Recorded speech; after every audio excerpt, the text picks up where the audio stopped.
clutching the faded government documents to a Cold War-era missile silo.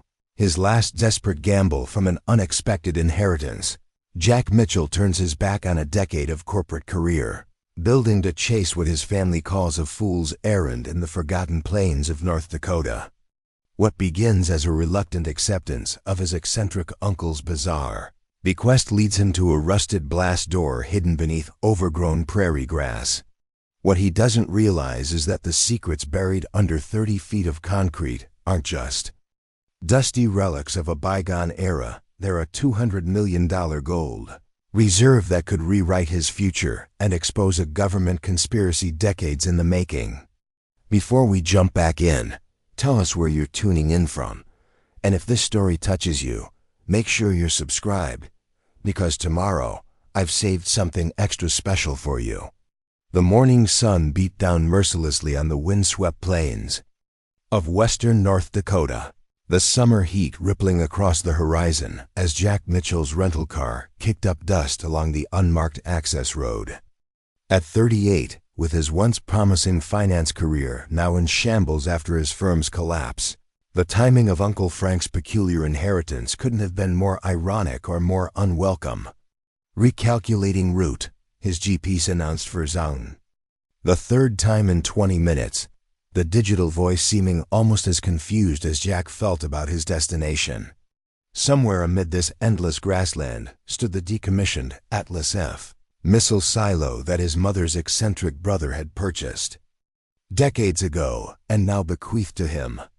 The car crested a small rise, and suddenly there it was, a concrete bunker entrance partially reclaimed by nature, surrounded by a chain-link fence topped with rusted barbed wire.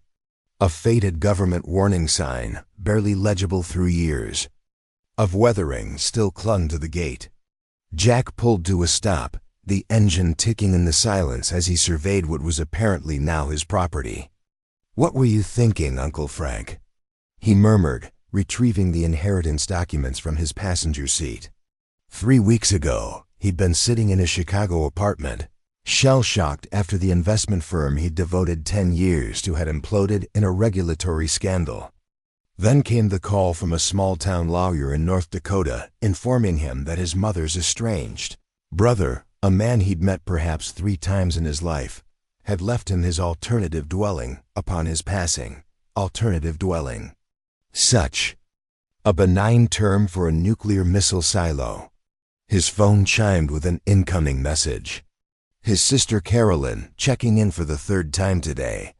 "Have you seen Uncle Crazy's bunker yet?" Still time to call a real estate agent and unload it. Jack didn't bother responding. The family jokes about Uncle Bunker Frank had circulated for years. The successful engineer who'd suddenly abandoned his career in the 1990s to purchase a decommissioned missile silo had become the cautionary tale at family gatherings.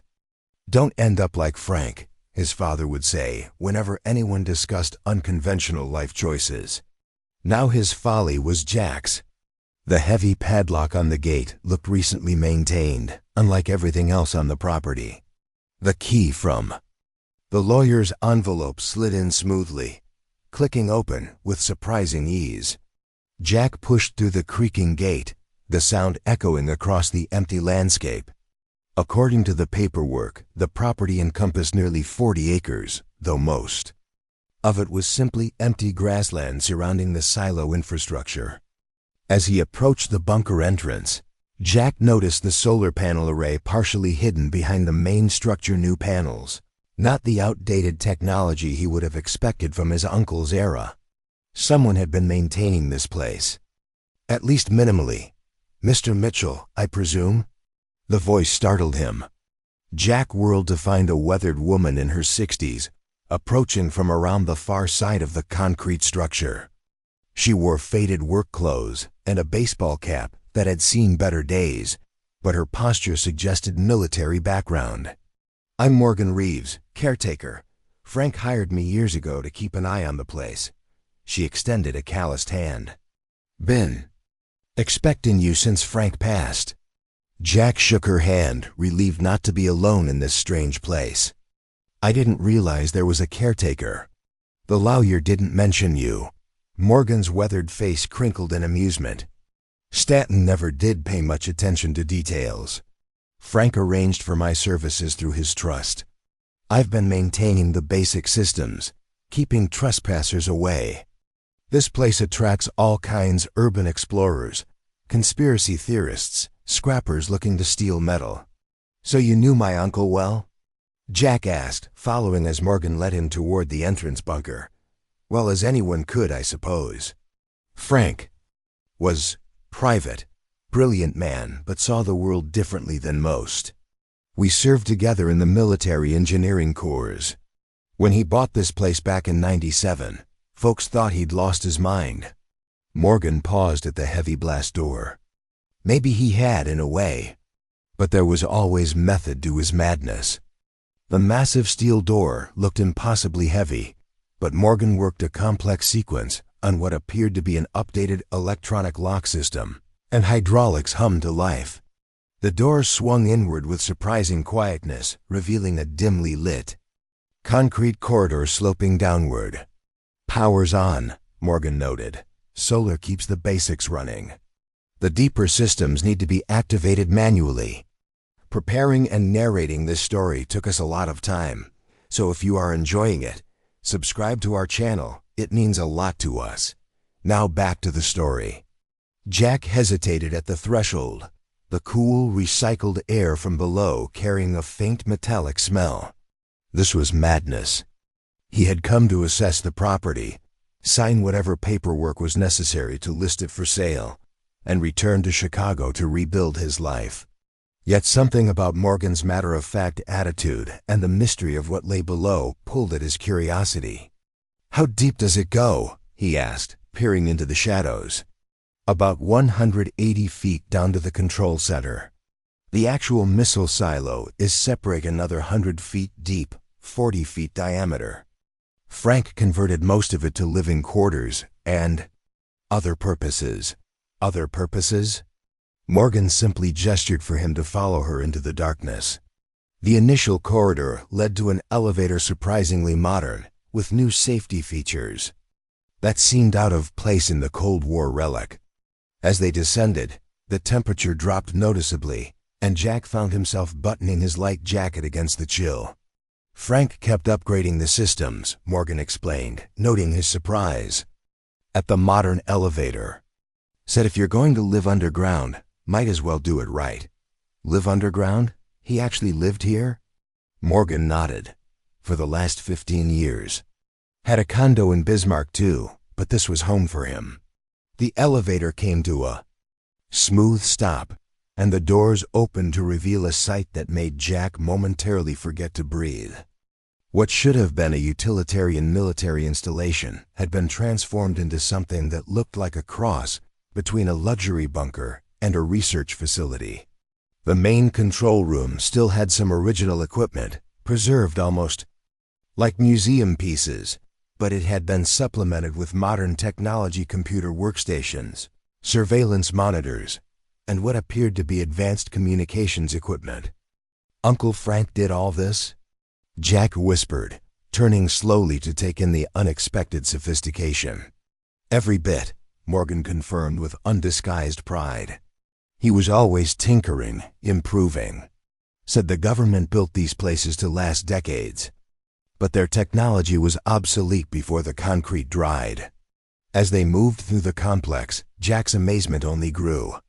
Beyond the control center lay living quarters that defied the stereotype of a doomsday bunker.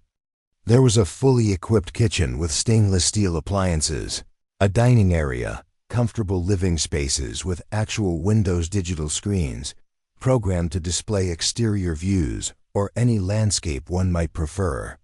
The screens help with the claustrophobia, Morgan explained. Frank couldn't stand feeling boxed in. Said humans weren't meant to live without horizons. A library filled with thousands of books occupied one converted storage area, while another had been transformed into a workshop filled with tools and half-completed projects. The sleeping quarters were small but comfortable, with the same digital windows providing artificial views. How many people could live here? Jack asked, trying to make sense of the scale. Comfortably, about 12. In an emergency, Frank figured he could house 30 for at least 6 months without supply runs. Morgan led him through another, reinforced doorway. But that wasn't really the point of this place, not for Frank. They entered what must have once been the Missile Command Center, now converted into what looked like a high-tech research lab. Glass whiteboards covered in complex equations lined the walls. Specialized equipment Jack couldn't begin to identify hummed softly on workbenches. What was he researching? Morgan hesitated, seeming to weigh her words carefully. Your uncle had theories about government secrecy, about preparations that were made during the Cold War that the public never knew about. He was convinced there were things hidden in these old military installations that were meant to be forgotten. Jack's skepticism must have shown on his face, because Morgan smiled knowingly. I know how it sounds. But Frank wasn't some tinfoil hat conspiracy theorist. He was methodical, scientific. He followed evidence. She led him to a desk where a leather-bound journal sat prominently displayed. He left this for you. Said you'd understand when the time was right. Jack picked up the journal cautiously. The leather was worn, the pages filled with his uncle's precise handwriting, interspersed with diagrams, coordinates, and what appeared to be code sequences. There's one more thing he wanted you to see, Morgan said, moving toward a heavy vault door at the far end of the lab. Something only family would have access to. The vault used both a digital keypad and a conventional tumbler lock. Morgan stepped back, gesturing for Jack to approach. Your birth date is the code, she said. Frank was sentimental that way. Feeling increasingly surreal, Jack entered his birth date on the keypad. The display flashed green, and Morgan nodded encouragingly toward the tumbler lock.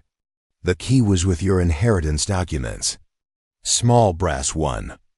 Jack fumbled in his pocket, finding the small key he'd dismissed as possibly being for a safety deposit box.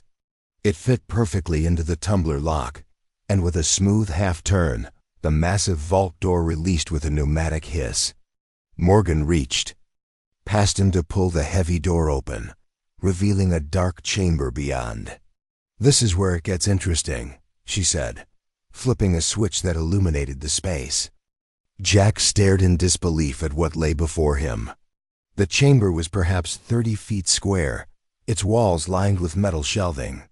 And on those shelves, stacked in neat rows, were hundreds of gold bars, each gleaming under the fluorescent lights.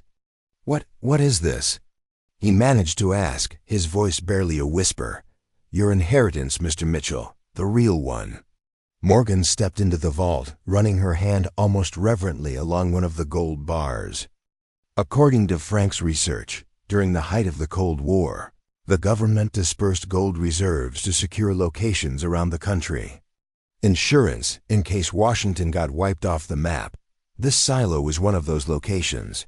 But how did Uncle Frank end up with it? He didn't steal it, if that's what you're thinking, Morgan said firmly. When these silos were decommissioned and sold, someone screwed up. The paperwork for the gold transfer never went through. It was forgotten in the bureaucratic shuffle between military branches and treasury.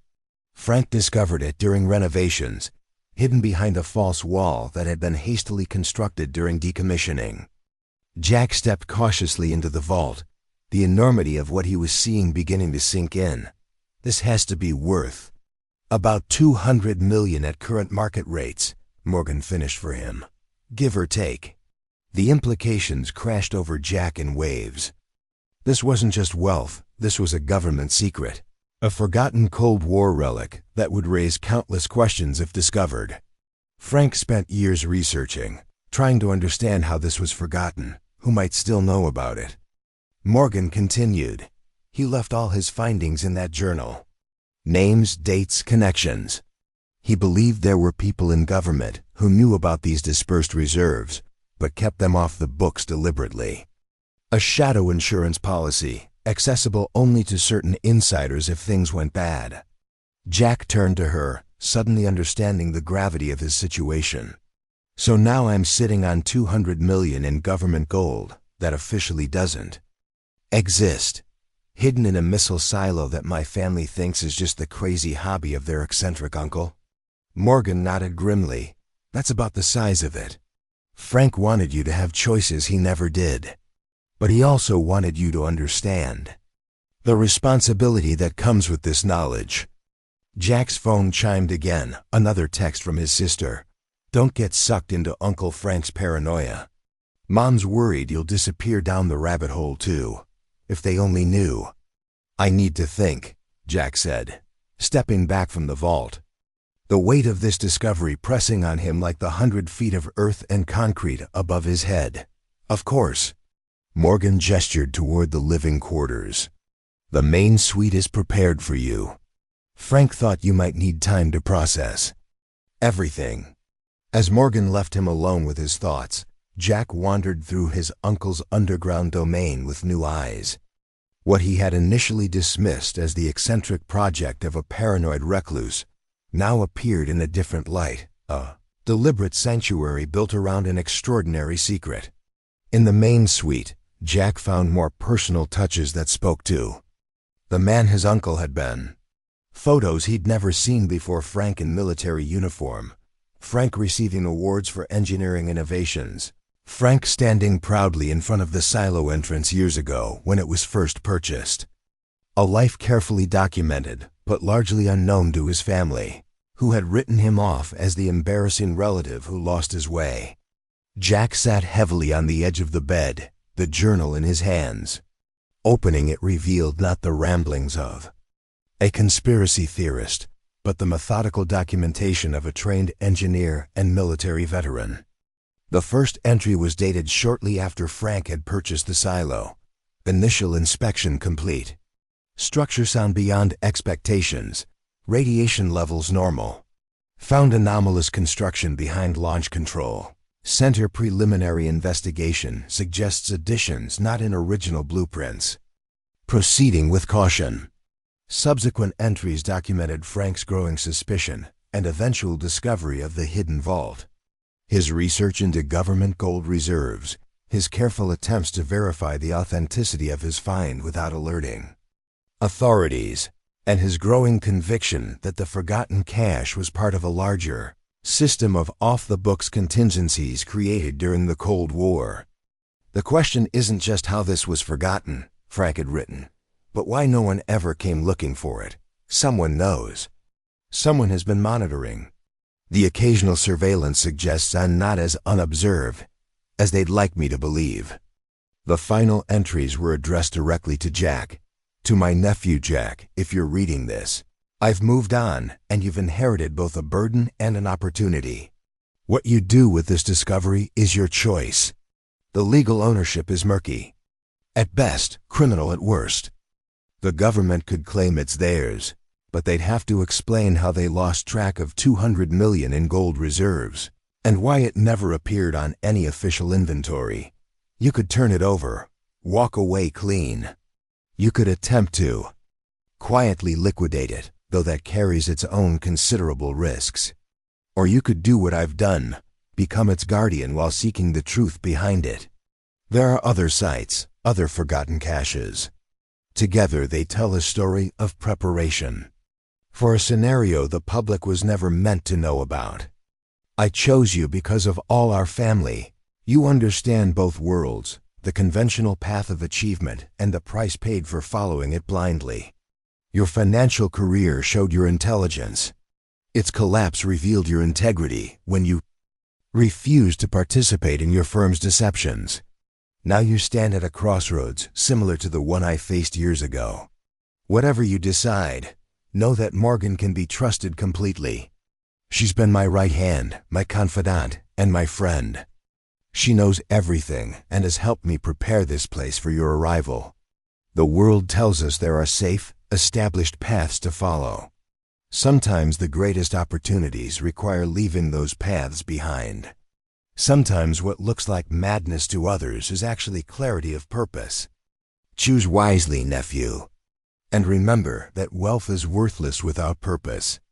Jack closed the journal, his uncle's words resonating in ways he hadn't expected. For years he'd pursued success as defined by others' prestigious degrees, high-paying financial positions, the respect of colleagues who, as he now knew, had been engaging in fraudulent practices all along. His refusal to participate in his firm's deceptions had cost him his career, his reputation, and nearly his sense of self.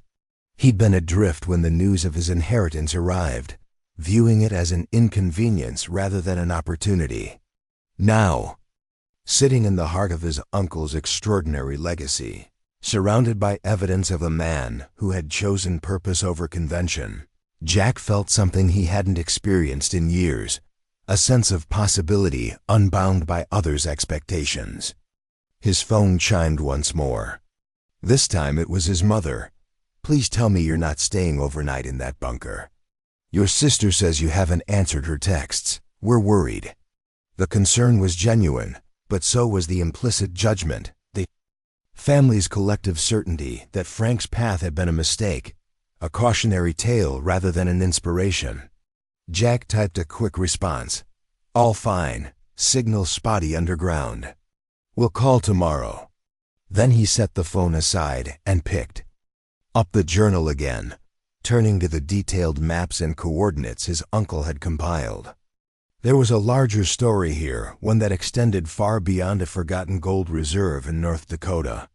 As the evening deepened into night, unnoticed in the timeless environment of the underground complex, Jack Mitchell began to understand that what had initially seemed like the eccentric bequest of a reclusive uncle might actually be the beginning of a journey that would challenge everything he thought he knew about wealth, purpose, and the secret histories that shaped the world above. Outside, the wind swept across the prairie, bending the grass in waves across the seemingly empty landscape, while beneath the earth, surrounded by a fortune in forgotten gold, Jack Mitchell began to chart a new course, one that his family would never understand, but that might, in time, reveal truths that even his visionary uncle had only begun to uncover. Jack returned to the surface the next morning, with his mind still reeling from what he had discovered. The early sunlight cast long shadows across the prairie surrounding the silo entrance, giving the mundane landscape an otherworldly quality that matched his altered perspective.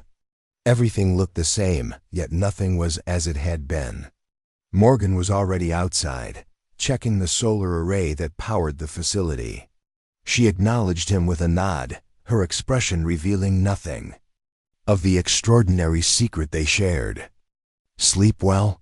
she asked, adjusting something on one of the panels. "Hardly," Jack admitted. "I spent most of the night reading Frank's journal. It's overwhelming." "Your uncle expected that reaction." Morgan straightened up, wiping her hands on a rag. "First time I saw the vault, I didn't sleep for 3 days. Kept thinking someone would come breaking down the door at any moment. But no one ever did." "Not directly," Morgan said cryptically. "There have been inquiries over the years. Government types with vague credentials asking questions about Frank, satellite surveillance that seems more focused than random mapping. Should be. Nothing definitive, but enough to suggest someone remembers what might be here." Jack's phone buzzed with an incoming call. His sister Carolyn. He hesitated before answering. "Please tell me you're coming home today," Caroline said, without preamble. "Mom's convinced you're going to move into that concrete hole like Uncle Frank." Jack looked at Morgan, who had discreetly moved away to give him privacy but remained within sight. 200 million in gold sat beneath his feet, alongside research that suggested a government conspiracy spanning decades. Coming home wasn't as simple as it had been yesterday. "I need a few more days," he said carefully. "There's more to go through than I expected." Caroline's sigh was theatrical. "Jack, it's a decommissioned missile silo that our crazy uncle turned into a doomsday bunker. What could possibly require days to go through?" "Frank wasn't crazy," Jack said, surprising himself with the defensive tone. "He was unconventional." "Oh God, it's already happening. You're defending him." Next you'll be telling us about government conspiracies and stockpiling canned goods. I just need time to properly assess the property, Jack insisted, trying to keep his voice level. There's a caretaker here who's been explaining the systems. It's more complex than I expected. A caretaker? Someone actually worked for Uncle Frank? Carolyn sounded genuinely surprised. Is he as nuts as Frank was? Jack corrected. And no, Morgan is extremely competent and rational. A military veteran. Fine, Carolyn conceded. Take your time. But the family dinner is Saturday, and Mom's expecting you. Don't disappear down the rabbit hole, Jack. You've been through enough this year. After ending the call, Jack rejoined. Morgan, who was now checking the security cameras positioned discreetly around the perimeter. Family concerns? She asked. They think I'm succumbing to Uncle Frank's paranoia just by spending time here. Morgan's laugh was short but genuine. If they only knew. That's just it, Jack said, watching as she cycled through camera feeds. On a tablet. They don't know. They never knew Frank, not really. They dismissed him as the family embarrassment while he was sitting on one of the most extraordinary discoveries imaginable. And guarding it, Morgan added pointedly. Don't forget that part. Frank could have cashed out, disappeared to some tropical island. He chose to stay, to research, to understand the bigger picture. Jack considered this. The journal mentions other sites, other caches. Morgan nodded, her expression turning serious. 6 that he identified with high confidence. 2 more he suspected, but couldn't confirm. All decommissioned military installations sold to private owners during the same period. Have you seen them? 3 of them. Frank and I traveled discreetly over the years, posing as urban explorers or potential buyers when properties changed. Hands, 2 had been completely stripped before sale. The 3rd, she paused. The 3rd had evidence of a similar vault, but it had been emptied. Recently, based on the marks on the floor and walls. The implications sent a chill through Jack. So someone is collecting these forgotten reserves. That was Frank's theory. Someone inside the government remembered or discovered records, and has been quietly reclaiming them outside official channels, which makes our vault possibly the last undiscovered one, Morgan finished, at least among those Frank identified. Jack ran a hand through his hair, the enormity of the situation settling more firmly on his shoulders. So I've inherited not just the gold, but also a game of cat and mouse with unknown government operatives who may or may not know about this specific location. That's about the size of it, Morgan agreed. Which is why your next decisions are crucial. They spent the day reviewing Frank's extensive security systems. The silo was better protected than Jack had initially realized. Motion sensors covered the surrounding prairie. Cameras monitored all approaches. Seismic detectors could identify vehicles at a considerable distance, all feeding into monitoring systems that could be accessed remotely if necessary. Frank believed in being prepared, not paranoid, Morgan explained as they returned underground. The difference is in the quality of information and the reasonableness of your response. In the main control room, she showed him how to access the security feeds from anywhere with an encrypted connection. Frank set up multiple redundancies. If the main system detects tampering, it switches to backups that aren't easily found. As the day progressed, Jack found himself increasingly impressed by his uncle's thoroughness and technical expertise. What had seemed like paranoid excess from the outside now appeared as methodical precaution based on genuine risk assessment. There's something else you should see, Morgan said as evening approached. She led him to a section of the silo he hadn't explored the previous day, a converted launch control room now filled with communications equipment.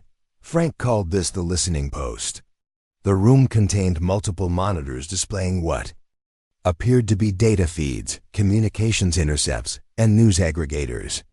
A sophisticated scanner cycled through radio frequencies, occasionally pausing when it detected certain keywords. Is this Legal?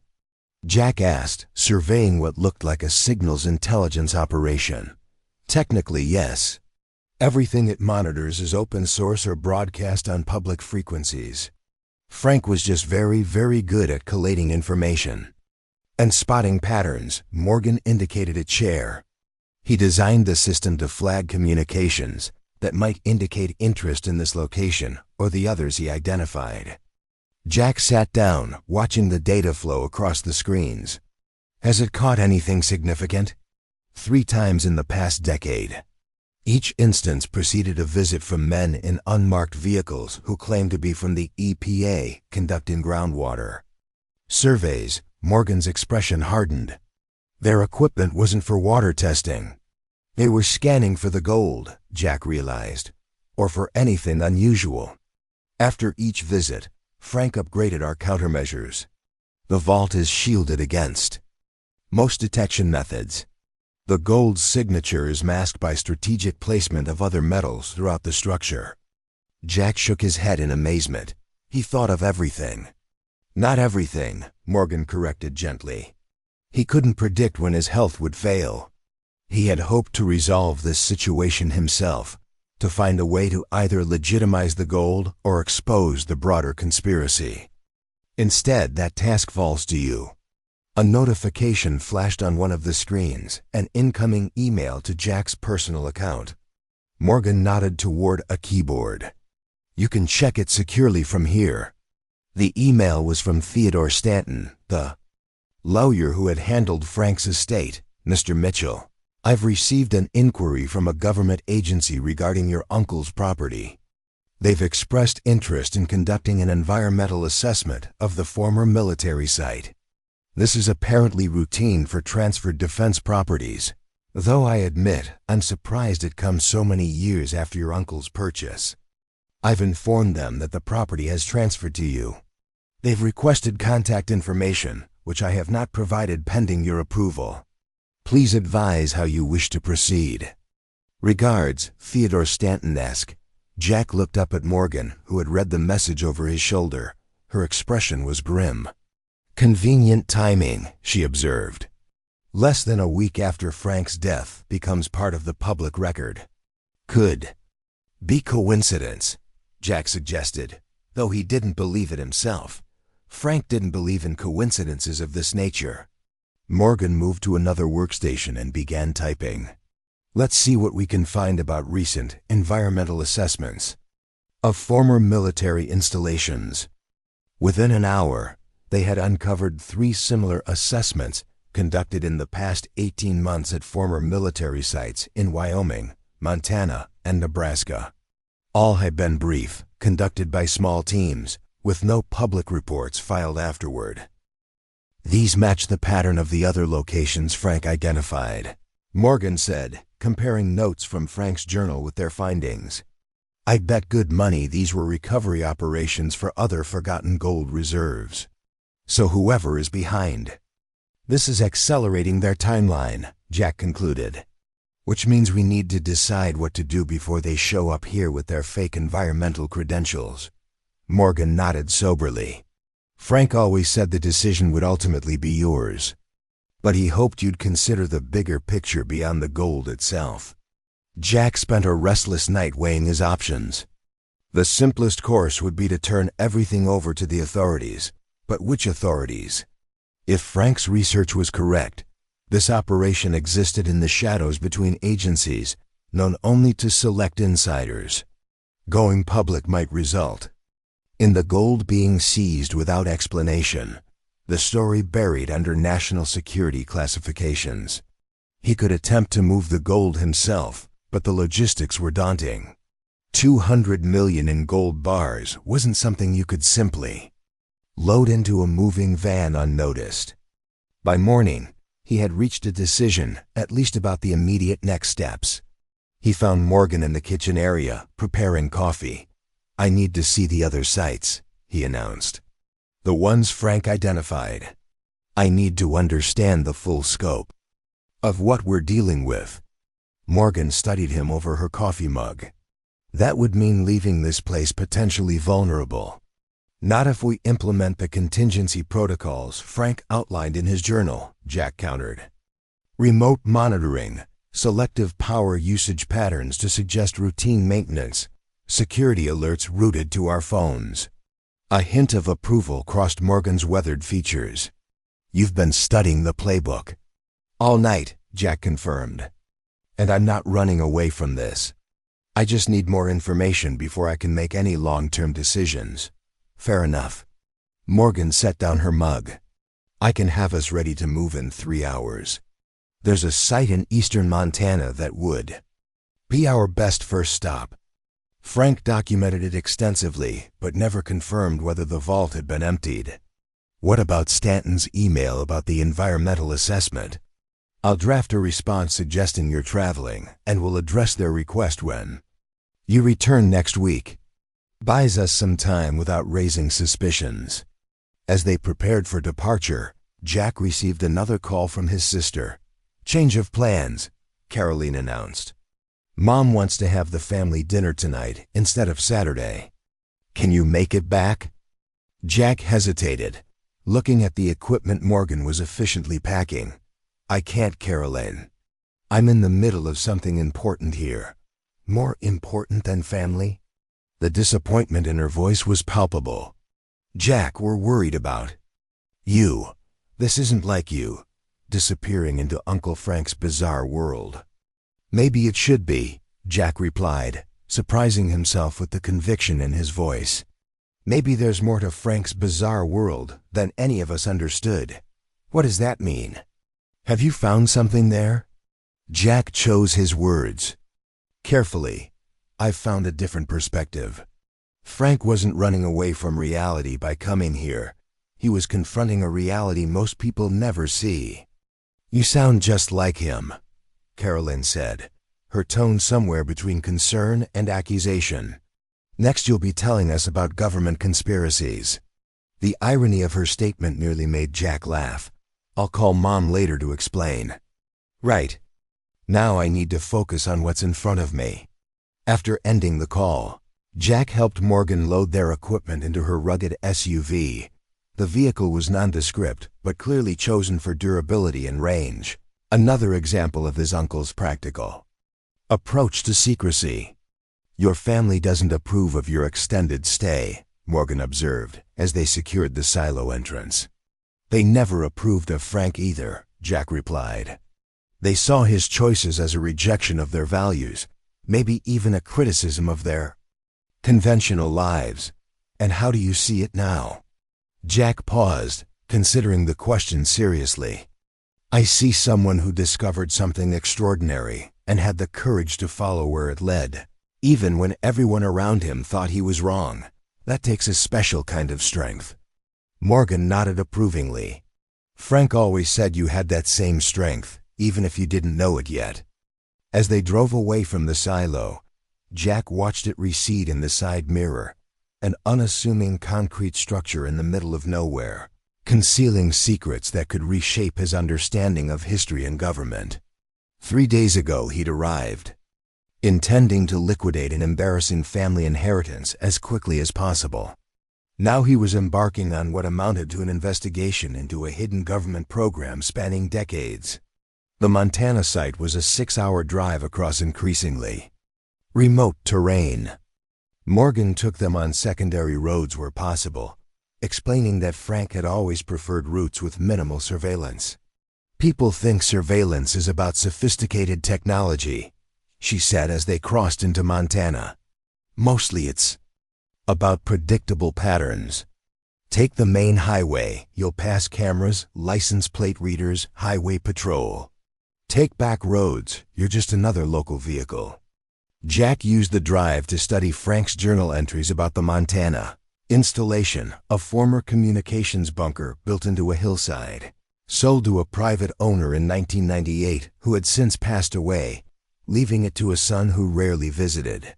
Frank made contact with the current owner 5 years ago, Morgan explained, posed as a fellow bunker enthusiast.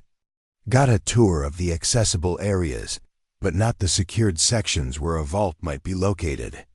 And you think the son doesn't know what might be there? Based on Frank's assessment, no. The son inherited it, but has little interest in the property. Keeps it only because his father valued it. The parallel to Jack's own situation wasn't lost on him.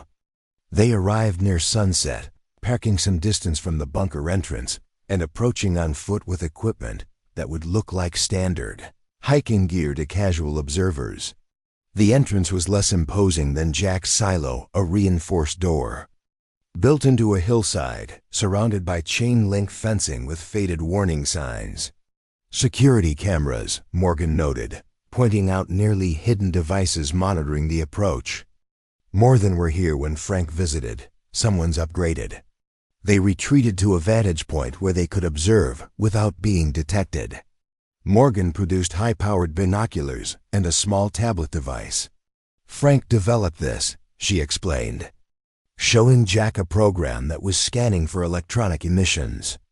Helps identify active security systems, communications, power usage patterns. The scan revealed significant activity for a supposedly rarely visited bunker. Power consumption consistent with continuous occupation. Multiple communication frequencies. In use, heat signatures suggesting recently installed equipment. Someone's definitely home, Morgan murmured. And they've been busy. As darkness fell, they observed a shift change 2 men in unmarked tactical gear, replacing 2 others at the entrance. The professionalism of their movements suggested military or specialized security training. Government operators, Morgan assessed, not standard private security. They watched for another hour as vehicles arrived, unmarked SUVs with government plates. A heavy-duty transport truck backed up to a concealed loading area. Men in civilian clothes, but with military bearings supervised as crates were loaded into the truck. They're moving something, Jack whispered. Could be the gold. Morgan nodded grimly. This matches the pattern Frank observed at the Wyoming site before it was emptied. They work at night, minimal personnel, maximum efficiency. They recorded everything, capturing vehicle plates, faces where possible, the timing of operations.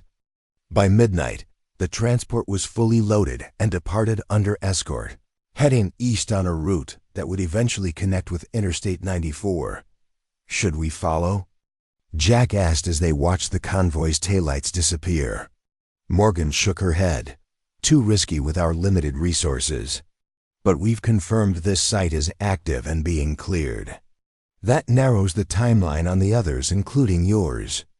They returned to their vehicle and drove to a small motel in the nearest town, checking in under the aliases Frank had established years ago, paying cash.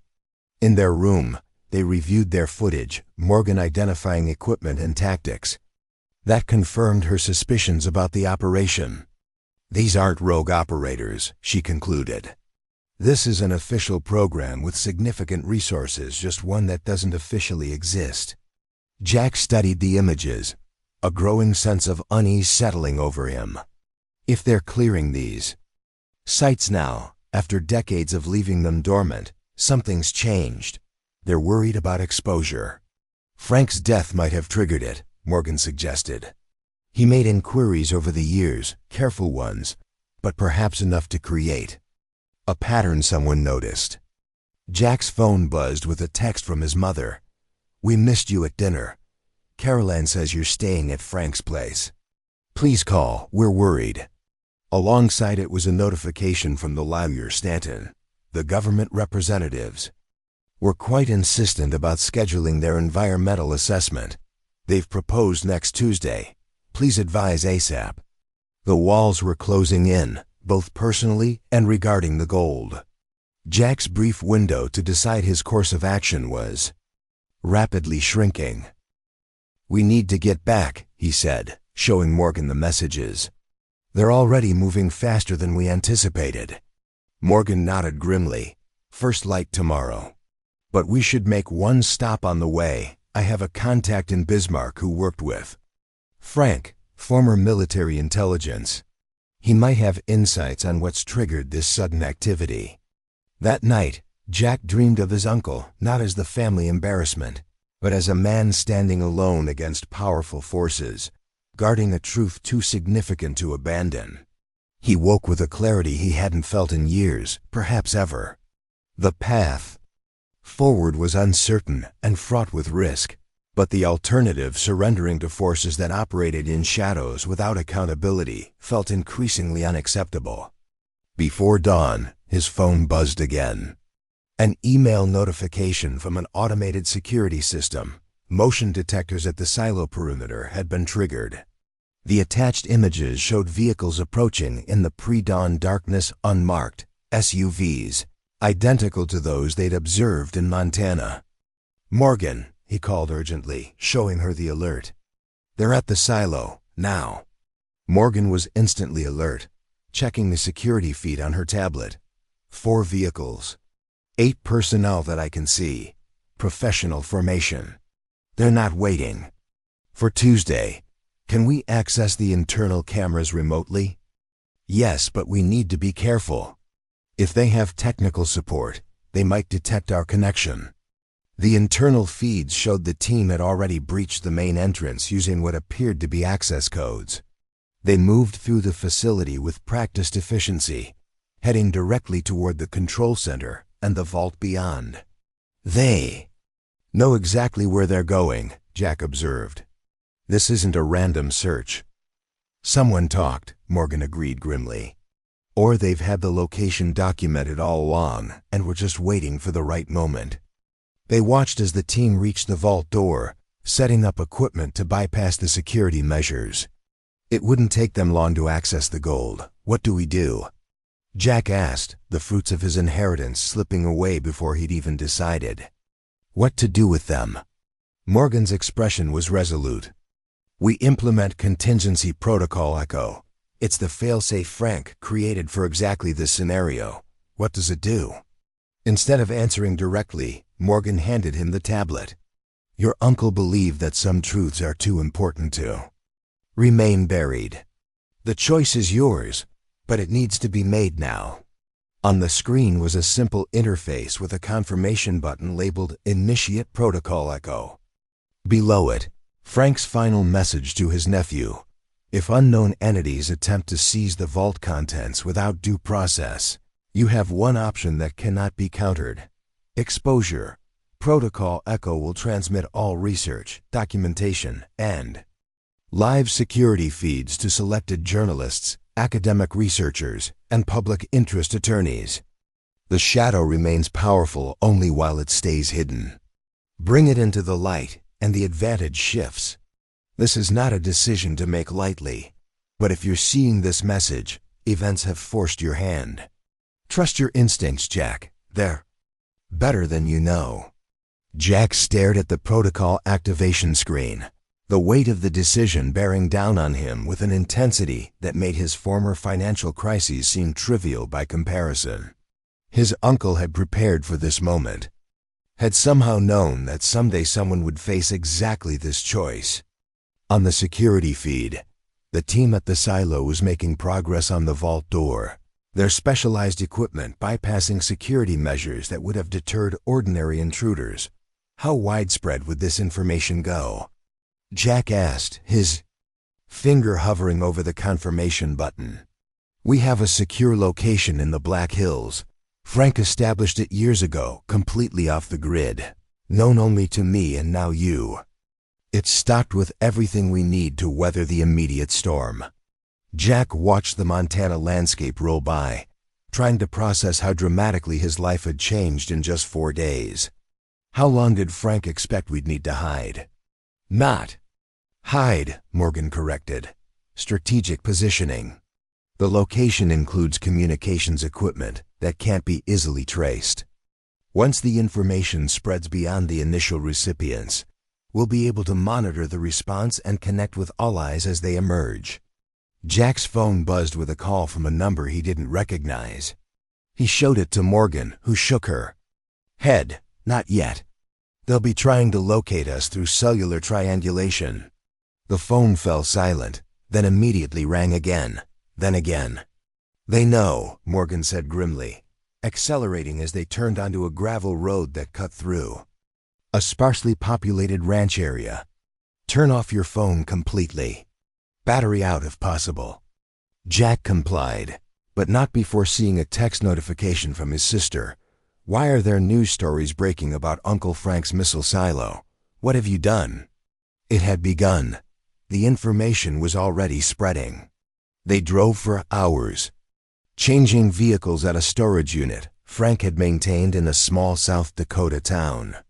The replacement was an older model pickup truck with farm plates anonymous in the rural landscape they traversed.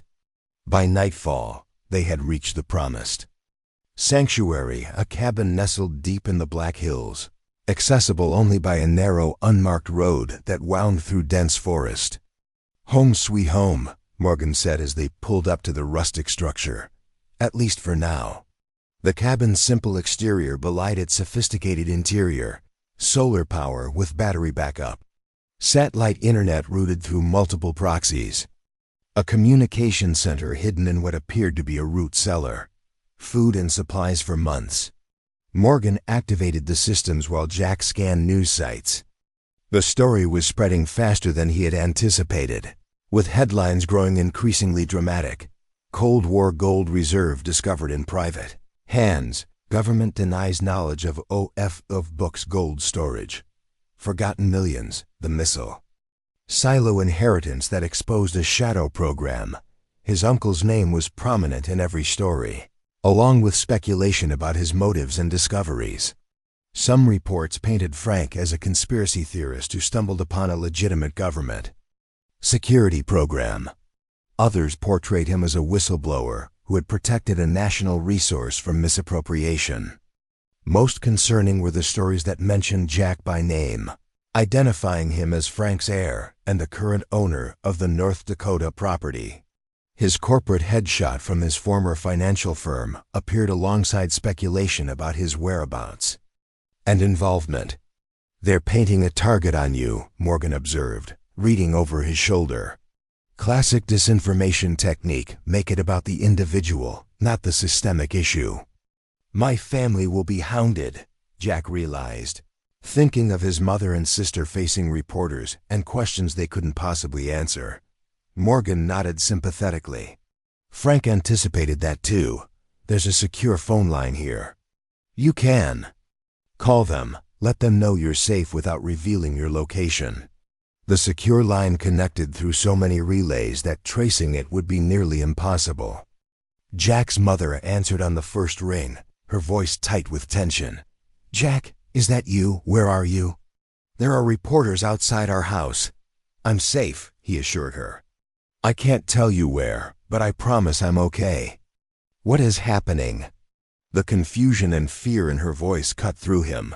"They're saying Frank found government gold. That he was involved in some kind of conspiracy. That you've disappeared with evidence." Jack chose his words carefully, aware that the call, while secure, wasn't guaranteed private. Uncle Frank discovered something important. Something that powerful people wanted to keep hidden. "I'm helping make sure the truth comes out." "The truth?" "Jack, you're a financial analyst, not some crusader. Come home.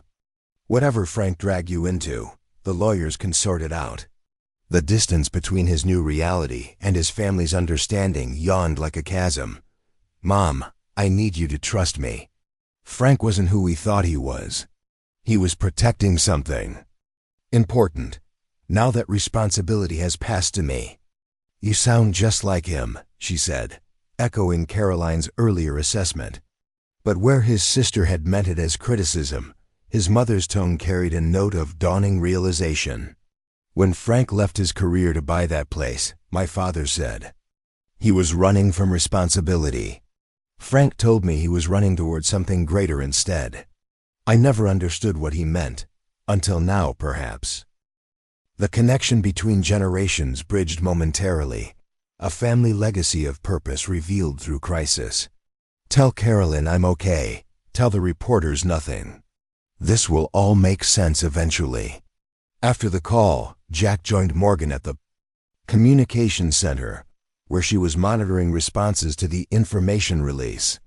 The initial government reaction had been predictable categorical denial followed by suggestions that Frank Mitchell had fabricated evidence for unknown purposes. "They're trying to control the narrative," Morgan explained, "but they miscalculated. Frank included too much verifiable information documentation of gold transfers during the Cold War, shipping manifests with missing destination entries, budget allocations that disappeared into classified programs." She pointed to a message board where journalists and researchers were already connecting dots, finding collaborative evidence that supported Frank's claims. The genie is out of the bottle. Too many people are asking questions now. Over the next 2 days, they watched as the story evolved from sensational headlines to serious investigation. Financial analysts calculated the potential value of gold reserves that might have been stored in similar facilities nationwide, potentially billions in assets, never accounted for in official records. Military historians identified patterns in the selection of storage sites, noting their strategic distribution across remote areas. Most significantly, 2 former government officials came forward with partial corroboration, admitting knowledge of contingency resource allocation during the Cold War. Though claiming the program had been properly discontinued decades ago, they're doing damage control, Morgan assessed, acknowledging enough to seem transparent while minimizing the scope. On the 3rd day, a secure message arrived through one of Frank's established channels. A journalist who had received the initial information dump wanted to meet. Melanie Harker was an investigative reporter known for exposing government overreach, with a reputation for protecting her sources. Frank trusted her, Morgan said after verifying the message's authenticity.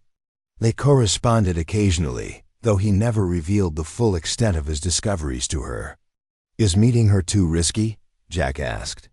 Morgan considered this. "There's always risk." But Frank believed that the right allies were essential. "If we stay isolated, they can control the story. Harker has the platform and credibility to ensure that doesn't happen."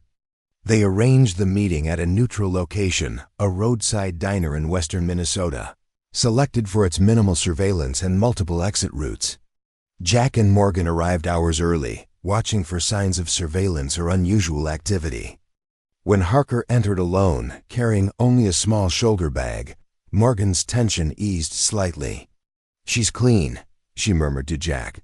"No tail that I can detect."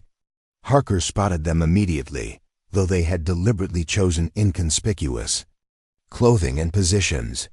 Her experienced eyes scanned them briefly before she approached, sliding into the booth with casual precision. "You've caused quite a stir, Mr. Mitchell," she said without preamble.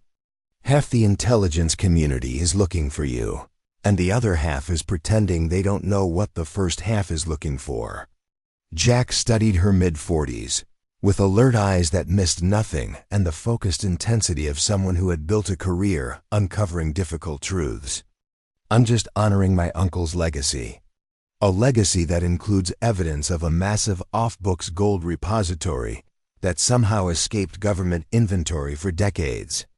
Harker's tone was neutral, but her expression skeptical. "You understand why. Some people find that hard to believe." Morgan slid a small drive across the table. "Perhaps this will help." Additional documentation Frank compiled, but didn't include in the initial release. Verification methods for the gold's authenticity. Names of officials who signed transfer orders that later disappeared from records. Harker pocketed the drive smoothly. "I assume this has already been copied to multiple secure locations?" "Of course," Morgan confirmed. "We're careful, not reckless." "Unlike your decision to go public immediately," Harker noted, looking at Jack. "Most people who discover government secrets try negotiation first." The negotiation window closed. "When armed men breached my property without warrants or identification," Jack replied evenly. "My uncle spent years documenting this program. He believed the public deserved to know." Harker's professional detachment softened slightly. "I knew Frank, you know. Not well, but we corresponded. Most people dismissed him as paranoid. I always found him meticulously rational. He never claimed anything he couldn't substantiate. That's why we trusted you with this, Morgan said. Frank believed that information this significant needed advocates who valued truth over sensation. For the next hour, they briefed Harker on everything they had learned, the pattern of site clearances, the timing correlation with Frank's death, the sophisticated operations they had witnessed in Montana. Harker took minimal notes but missed nothing, occasionally asking precise questions that revealed her quick grasp of the implications. "What do you want from this?" she asked finally, studying Jack with renewed intensity. "The gold alone is worth millions. You could have tried to negotiate immunity and a percentage. Instead, you've made yourself a target and potentially criminalized yourself, depending on how the government chooses to frame this." The question struck at the heart of Jack's evolving understanding of his inheritance. What did he want? The answer would have been simple a week ago: financial security, professional rehabilitation, a return to normalcy. Now he recognized those desires as strangely limited, shaped by conventional expectations rather than deeper purpose. "I want what my uncle wanted," he said finally. Accountability. Transparency about resources that belong to the public, but have been hidden from them. Recognition that systems designed for national security can become corrupt when they operate without oversight. Harker nodded, seemingly satisfied with his response. "Frank chose well," she observed. Not everyone would recognize that some inheritances carry more than monetary value. As they prepared to leave, Harker offered one final assessment. "The initial shock is wearing off. Now comes the dangerous part, when they start calculating how to contain this without appearing guilty. You've forced the existence of the gold into the open, but the full story of who controlled it and why it remained hidden is still vulnerable. That's the thread they'll try hardest to cut." Outside, as they walked to their separate vehicles, Harker added, "Your uncle believed that systems could be reformed from within, that exposing secrets was sometimes necessary to preserve the institutions themselves. It's why he documented everything so meticulously instead of just taking the gold and disappearing. He wanted accountability, not destruction." The insight into Frank's motivations resonated with Jack, who had been struggling to fully understand his uncle's decades-long vigil. Not simple paranoia or antipathy toward authority, but a deeper patriotism that demanded integrity from the institutions entrusted with power. As they drove away, Morgan seemed unusually reflective. "Frank would be proud," she said finally. "Not everyone who inherits wealth also inherits purpose." The next morning brought evidence that their meeting with Harker had already yielded results. New articles appeared with previously unreleased documentation, including internal memos, discussing the resource reallocation program and its compartmentalization from standard Treasury oversight. More significantly, congressional leaders from both parties were calling for investigations, framing the hidden gold reserves as potential misappropriation of public resources.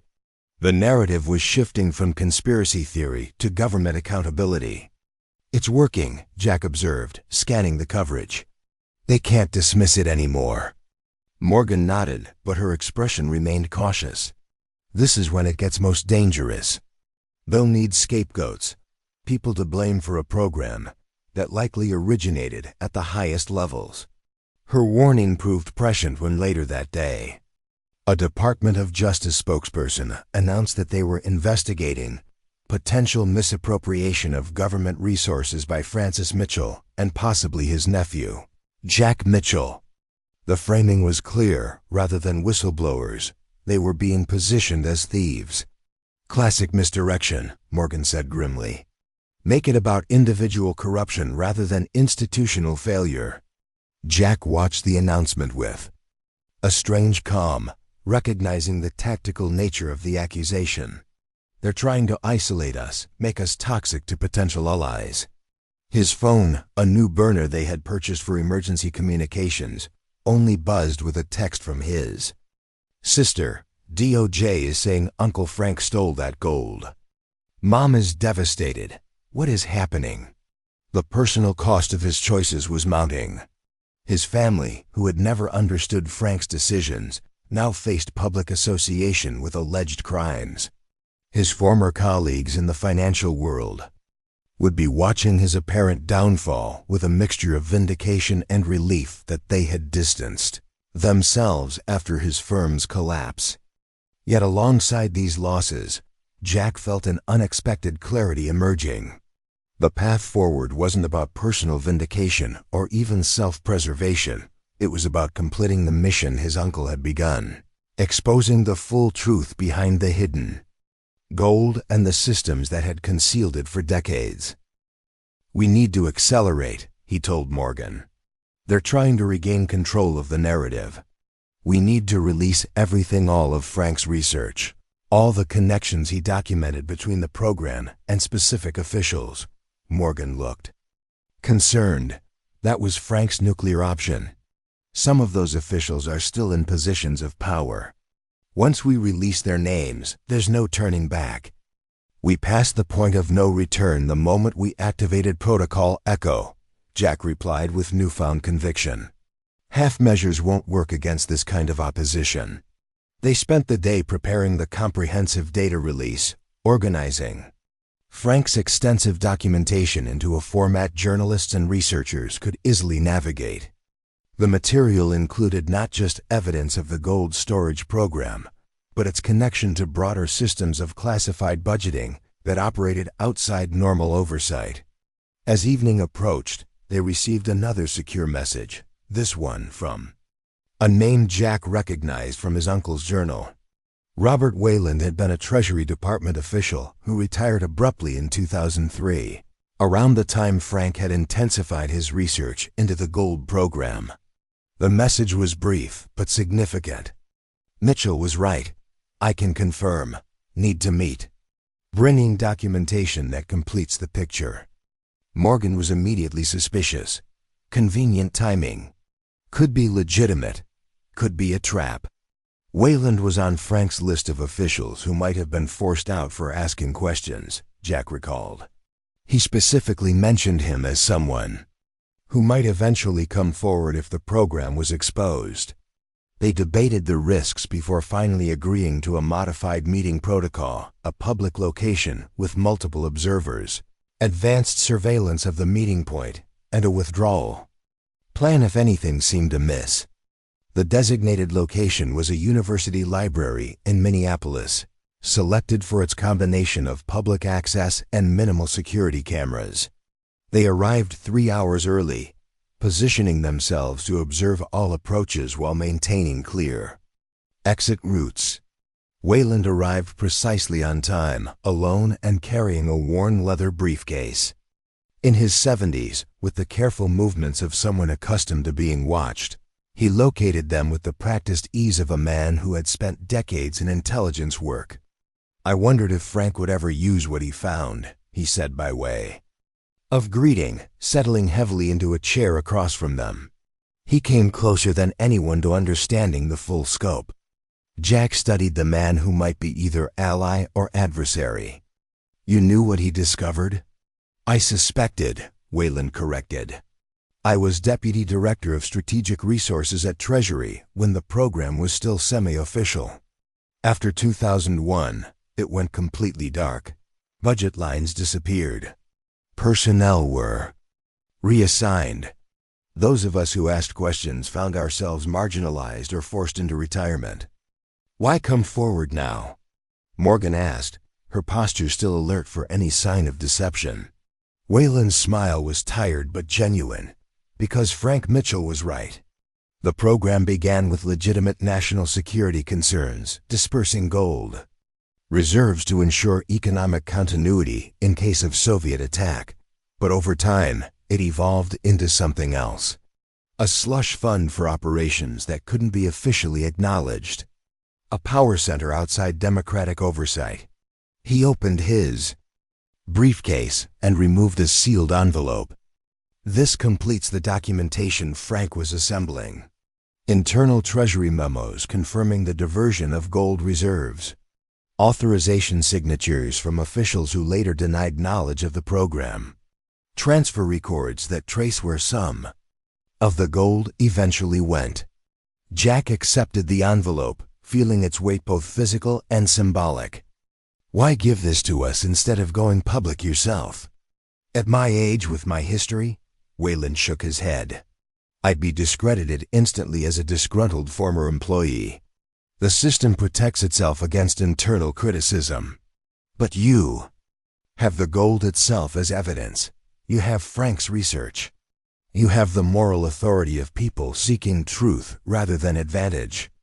The conversation continued for an hour, Wayland filling in gaps in their understanding of how the program had operated and evolved. As they prepared to leave, he offered one final observation that illuminated Frank's decades-long mission. Your uncle understood something essential that most misgovernment secrecy is sometimes necessary. But unaccountable secrecy inevitably corrupts. He wasn't against national security. He was for institutional integrity. The difference matters. Back at their secure location, they verified Wayland's documents against Frank's research. The additional material confirmed their suspicions while adding crucial details about how the program had transformed from legitimate contingency planning to something more questionable. This completes the picture, Morgan said, reviewing the combined evidence. With this, no one can dismiss it as conspiracy theory or isolated misconduct. Jack nodded, feeling a growing sense of purpose that transcended his initial shock at discovering the gold. What had begun as an unexpected inheritance had become a mission that connected him to his uncle's vision in ways he'd never anticipated. We release everything tomorrow, he decided. All the documentation, all the connections, all the names. Full transparency. As he prepared the final data package for distribution to journalists and congressional offices, Jack found himself reflecting on the strange journey that had brought him from disillusioned financial analyst to the inheritor of a mission larger than himself. His uncle, dismissed by family as eccentric and paranoid, had recognized a fundamental truth about power and accountability. He had stood guard over not just gold, but principles, waiting for the right moment and the right person to bring that truth into the light. Jack opened his uncle's journal to an entry he had discovered earlier but only now fully understood. The true value of what lies beneath this silo isn't measured in gold prices or market fluctuations. Its worth lies in what it represents, the choice between expedient secrecy and difficult transparency. Whoever inherits this burden inherits that choice as well. I hope they choose wisely. For the first time since receiving news of his unexpected inheritance, Jack Mitchell felt not burdened, but privileged, entrusted with a legacy far more valuable than gold. A chance to stand for principles that transcended personal gain or conventional success. Tomorrow would bring new challenges, potential dangers, and uncertain outcomes. But tonight, surrounded by the evidence of his uncle's foresight and courage, Jack embraced the unexpected purpose that had found him in the most unlikely of places, a forgotten missile silo in the North Dakota prairie, where an eccentric uncle had guarded not just treasure but truth. 2 years after the discovery that had transformed his life, Jack Mitchell stood at the entrance to the restored missile silo, watching as the morning sun cast long shadows across the North Dakota prairie. The property had changed dramatically. Since his first reluctant visit, the perimeter now featured a discreet educational center. The entrance had been professionally restored, and informational plaques guided visitors through the historical significance of the site. First tour arrives in 30 minutes, Morgan called from the visitor center doorway. Her role had evolved from caretaker to education director, overseeing the site's transformation from secret bunker to national landmark. Jack nodded, taking a moment to appreciate how completely different this outcome was from anything he could have imagined when he first inherited the property. The journey from that day to this had been extraordinary by any measure. The comprehensive release of Frank's research, combined with Wayland's documents, had ignited a firestorm of accountability that couldn't be contained by the usual damage control tactics. Congressional hearings had exposed the full scope of the Shadow Gold program, how it had begun as legitimate contingency planning during the Cold War, but evolved into an unaccountable resource for operations that circumvented normal oversight.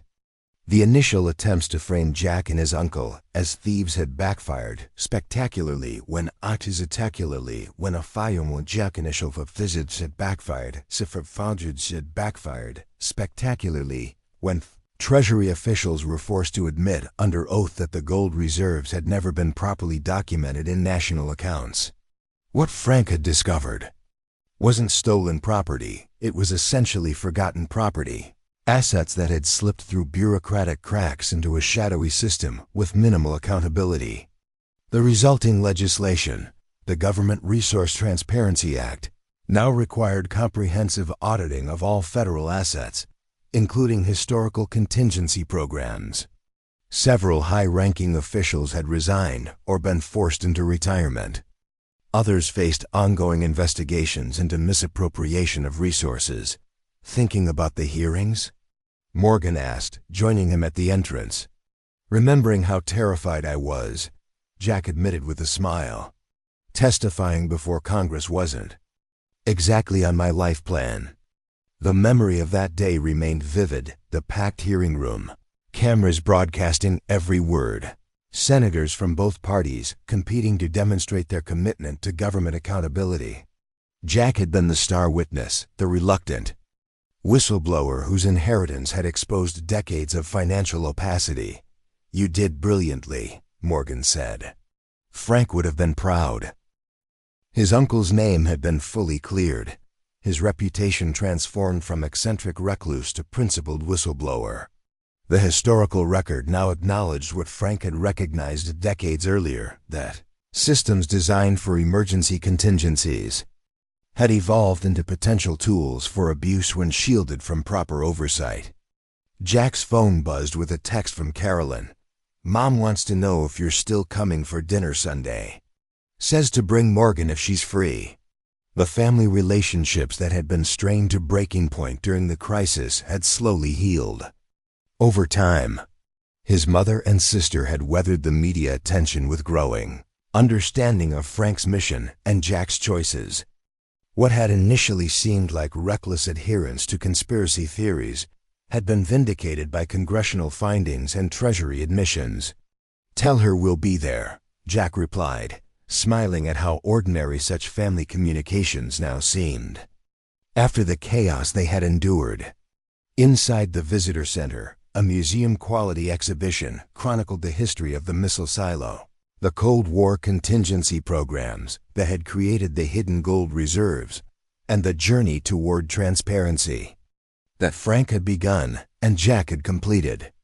School groups regularly visited as part of civics education, learning about government accountability and the importance of ordinary citizens standing for principle.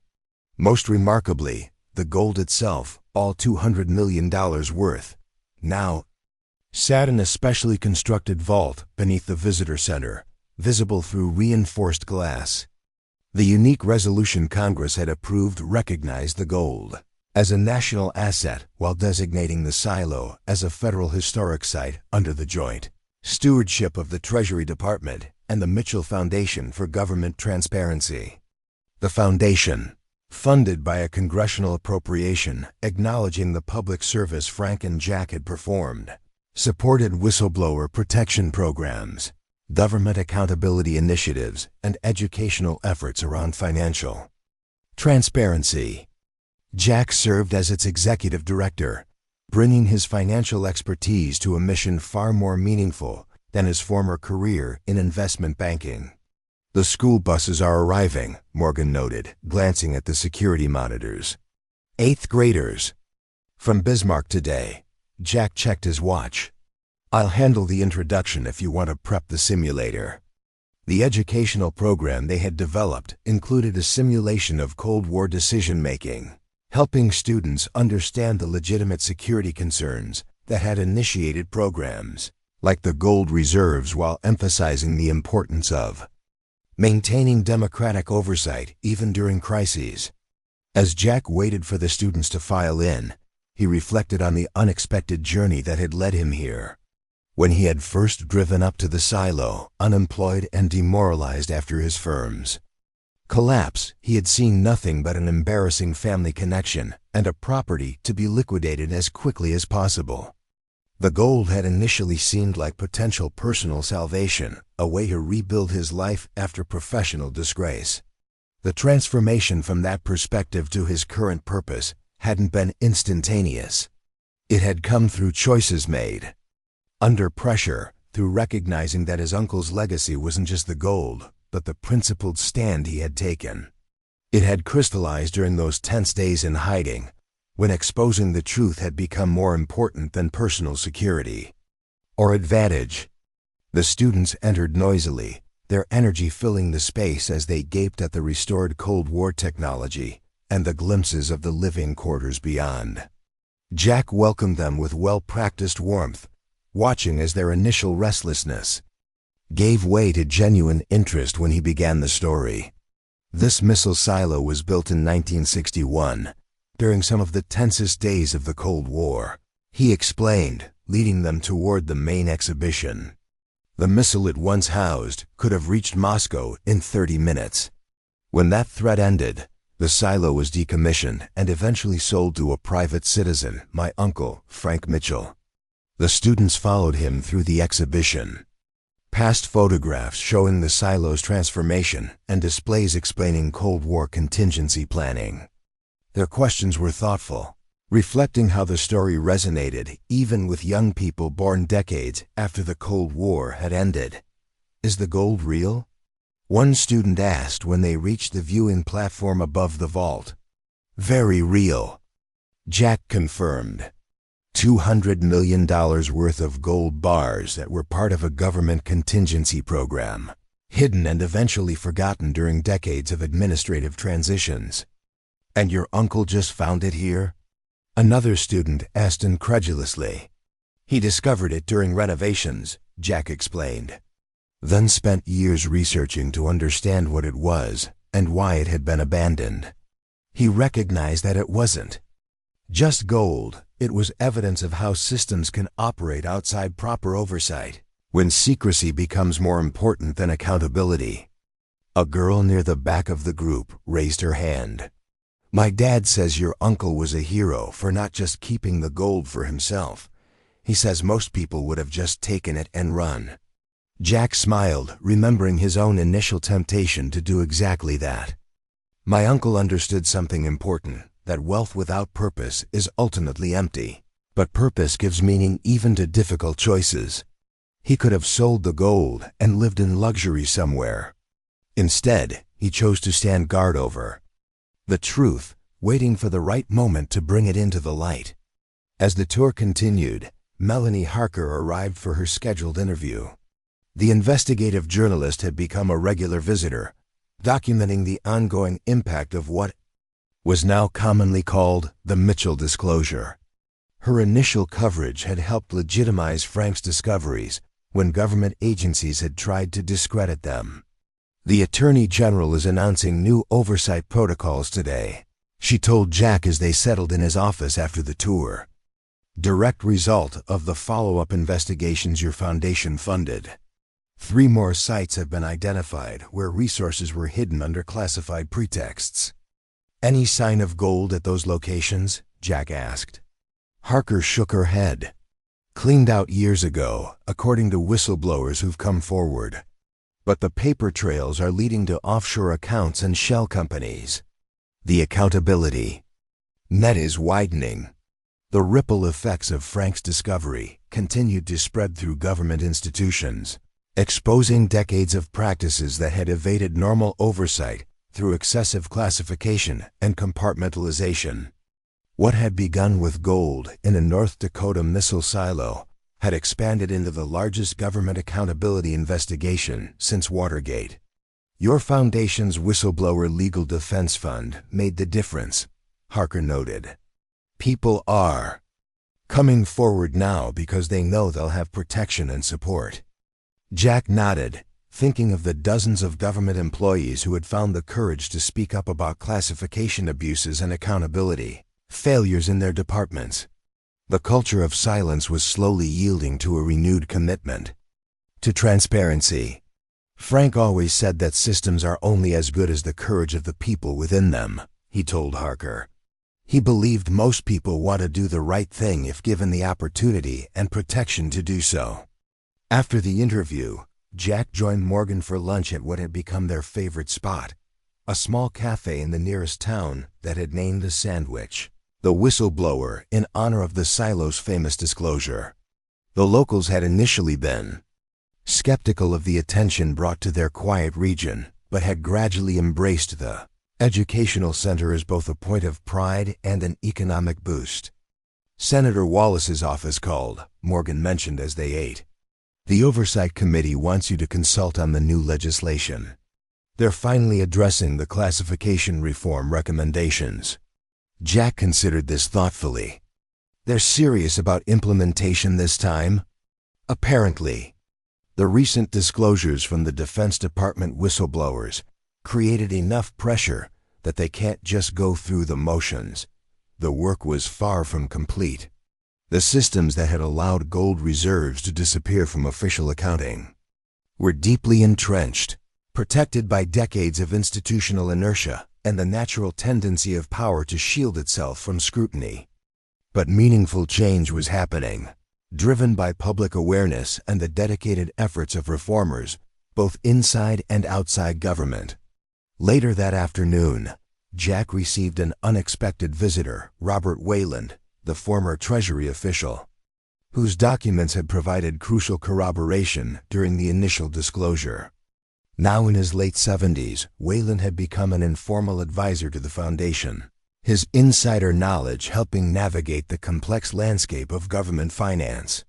"Thought you might want to see this before it goes public," Wayland said, handing Jack a bound report with a Treasury Department seal.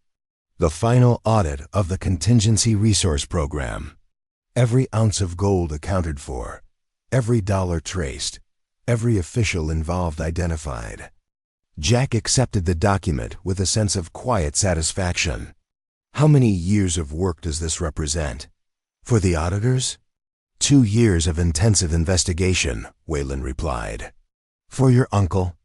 Nearly 2 decades of patient research and documentation. For the system as a whole? It's the culmination of a reckoning that was decades overdue. As they reviewed the report together, Jack was struck by how thoroughly it vindicated Frank's concerns. The gold program had indeed begun with legitimate national security purposes, but had evolved into an unaccountable resource controlled by a small circle of officials operating outside normal oversight channels. Your uncle would be satisfied, Wayland observed. Not triumphant, he wasn't the type to celebrate being right when the issues were this serious, but satisfied that the system could still correct itself when confronted with the truth. After Wayland departed, Jack walked through the silo complex alone, visiting areas not included on the public tours. Frank's private quarters remained largely as he had left them, the research materials now archived, but his personal effects preserved as a reminder of the man whose foresight had made everything possible.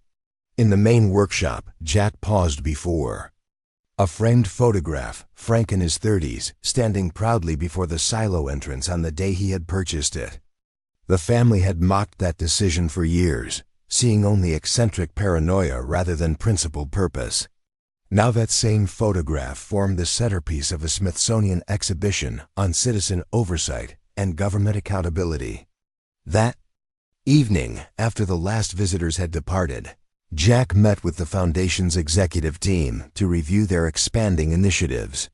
What had begun as a focused effort to support the gold disclosure had evolved into a comprehensive program promoting government transparency across multiple domains.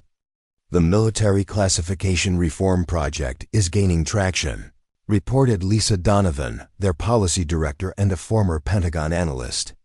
3 committee chairs have endorsed our recommendations. With the recent media coverage of the Defense Department disclosures, we have momentum.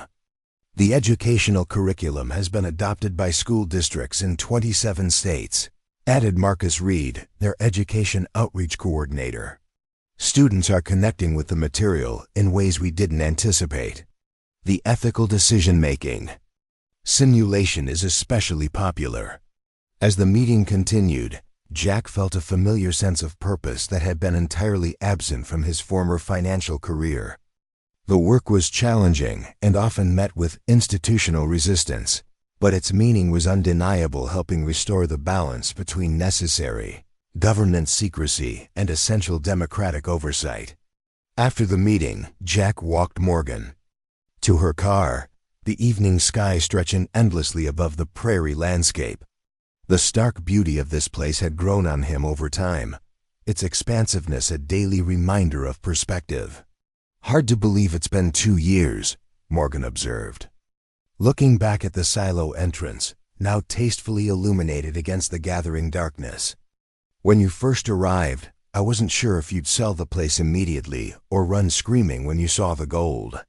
Jack laughed. Both seemed like reasonable options at the time. "Frank was right about you, though," she continued more seriously. "He said you had integrity buried under all that financial training. Said when the moment came, you'd recognize that some things matter more than money." The vote of confidence from an uncle he had barely known still moved Jack deeply. One wish: I'd known him better. All those family gatherings where we dismissed him as the eccentric recluse, and he was quietly standing guard over both national resources and principles. "You know him now," Morgan said simply. "Through his work, his journals, his vision. And you've extended that vision further than he could have alone." As Morgan drove away, Jack remained outside, watching the stars emerge in the vast Dakota sky. The journey from reluctant heir to foundation director had transformed not just his career but his understanding of value and purpose. His former colleagues in the financial world had initially watched his whistleblower fame with cynical assumptions about inevitable book deals and movie rights. They had been confused when instead he had established a foundation dedicated to principles of transparency and accountability, working with government reformers rather than cashing in on momentary celebrity. What they couldn't understand was how completely his perspective had shifted. The gold, once seemingly the most valuable aspect of his inheritance, had ultimately been its least important element.